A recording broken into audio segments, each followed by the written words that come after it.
దేవుని పరిశుద్ధ నామన స్తుతి కలుగును గాక. దైవ వాక్కు అనే డైలీ కార్యక్రమానికి ప్రేమతో మిమ్మల్ని ఆహ్వానిస్తూ ఉన్న దేవుని కృప మనందరి మీద నిత్యం నిలుచునగాక, క్షేమము కలుగునగాక, సమాధానము కలుగునగాక, ఆరోగ్యము ఆశీర్వాదంతో నింపబడుదుముగాక. ఆమేన్. ఎఫెసీ పత్రిక 2వ అధ్యాయం 4-5 వచనాలు మనం చదివినట్లయితే, అయినను దేవుడు కరుణా సంపన్నుడయ్యుండి మనము మన అపరాధముల చేత చచ్చిన వారమై ఉండినప్పుడు సైతము మన ఎడల చూపిన తన మహాప్రేమ చేత మనలను క్రీస్తుతో కూడా బ్రతికించిన కృపచేత మీరు రక్షింపబడి ఉన్నారు. దేవునికి స్తోత్రం కలుగునగాక. మనం పైన చూచినట్లయితే మరి అనేక వాయుమండల సంబంధమైన అధిపతి ప్రేరేపించిన శక్తిని బట్టి ప్రపంచ ధర్మం చొప్పున కోరికలు నెరవేర్చుకుంటూ స్వభావ సిద్ధంగా దైవోగ్రతకు పాత్రలమై ఉంటామంట. అంటే లోకానుసారంగా జీవించి ఉగ్రతకు అర్హులమై ఉన్నప్పుడు, అపవాది తంత్రముల చేత మనం నడిపించబడినప్పుడు 4వ వచనం అంటాడు, అయినను దేవుడు కరుణా సంపన్నుడయ్యుండి. అంటే లోకంలో మనం తిరిగిన, లోక సంబంధమైన వ్యక్తులుగా జీవించిన, వాయుమండల సంబంధమైన దురాత్మల సహవాసాలతో మనం బ్రతికిన, అయినా సరే దేవుడు కరుణా సంపన్నుడయ్యుండి ప్రేమ చేత మనల్ని బ్రతికించి కృపచేత రక్షించాడట. దేవునికి స్తోత్రం కలుగునుగా. అంటే చూడండి, ఆయన పాపాలను ఎత్తి చూపించట్లేదు, దోషాలను ఎత్తి చూపించట్లేదు. మనం ఎలా తిరిగామో, ఎలా నడిచామో, ఎలా జీవించామో, ఉగ్రత పాత్రలు, మనం ఉగ్రతను చూపించట్లేదంట. యాక్చువల్గా మనం ఉగ్రతకు పాత్రలమంట. చూడండి, అక్కడంటాడు 3వ వచనంలో, స్వభావ సిద్ధముగా దైవోగ్రతకు పాత్రలమై ఉంటిమి. మన స్వభావం అయితే ఉగ్రతకు అర్హమైందంట. ఉగ్రత రావాలి మన మీదకి.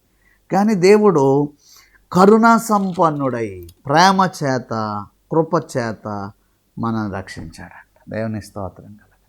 అంటే అలాంటి వారిని కూడా దేవుడు ప్రేమిస్తున్నాడు. ఉగ్రత పాత్రులమైన వారిని కూడా ప్రభు ప్రేమిస్తున్నాడు. ఉగ్రత పాత్రులైన వారికి కూడా దేవుడు కరుణ చూపిస్తున్నాడంట. ఉగ్రత పాత్రులమైన వారికి కృపచేత రక్షిస్తున్నాడంట. హల్లెలూయా. అంటే ఎంత ఘోర పాపినైనా సరే దేవుడు ప్రేమిస్తున్నాడండి, కరుణిస్తున్నాడండి, కనికరించడానికి సిద్ధంగా ఉన్నాడండి. ఉగ్రతను మనకు చూపించాలని యేసయ్య అనుకోవట్లేదు. ఉగ్రత నుండి మనల్ని తప్పించాలని యేసయ్య అనుకుంటున్నాడు. హల్లెలూయా. నువ్వు యేసు ప్రేమ దగ్గరకు వస్తే, యేసయ్య కనికరం దగ్గరకు వస్తే, యేసయ్య తప్పక నీ ఎడల కృప చూపిస్తాడంట.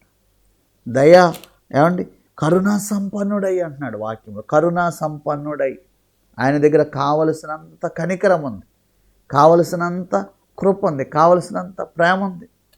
హద్దులు కొలతలు లేని ప్రేమ. ఎవరి కోసం అంటే నీ కోసం. నిన్ను అంతగా యేసయ్య ప్రేమిస్తూ ఉన్నాడు. దేవుని స్తోత్రం కలుగునగాక. హల్లెలూయా. ఎంత గొప్ప విషయం అండి. ఎవరన్నా చిన్న తప్పు చేస్తే మనం తప్పిదాన్ని ఎత్తి చూపిస్తాం, క్షమాపణ చెప్పాలని కోరుకుంటాం కదా. కానీ ప్రభువు తప్పిదాలను చూపించట్లేదంట, దోషాలను చూపించట్లేదు. కరుణిస్తున్నాడంట, ప్రేమిస్తున్నాడంట, దయ చూపిస్తున్నాడట, కృపచేత రక్షిస్తున్నాడు. సో నీ పాపాలు, నీ దోషాలు యేసయ్య క్షమించారు. ఆమె నీ ఎడల కనికరము కలిగి ఉన్నారు, నీ ఎడల కృప కలిగి ఉన్నారు, నీ ఎడల ఆయన ప్రేమను వెల్లడి చేస్తున్నాడు.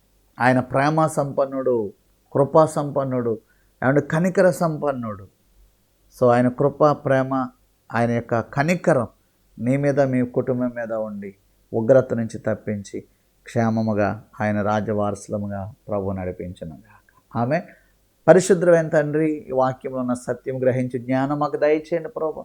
నీలో ఎంత ప్రేమ, ఎంత కనికరం, ఎంత కృప ఉందో అయా ప్రజలు గ్రహించినట్లుగా అయా గొప్ప కార్యం చేయమని వినుచున్న ప్రతి ఒక్కరిని యేసు నామంలో దీవిస్తూ ఉన్నాను. నీ మెండైన దీవెన కలుగునుగాక. యేసయ్య నామంలో ప్రార్థించి అడుగుచున్నాను మా పరమ తండ్రి. ఆమేన్. God bless you.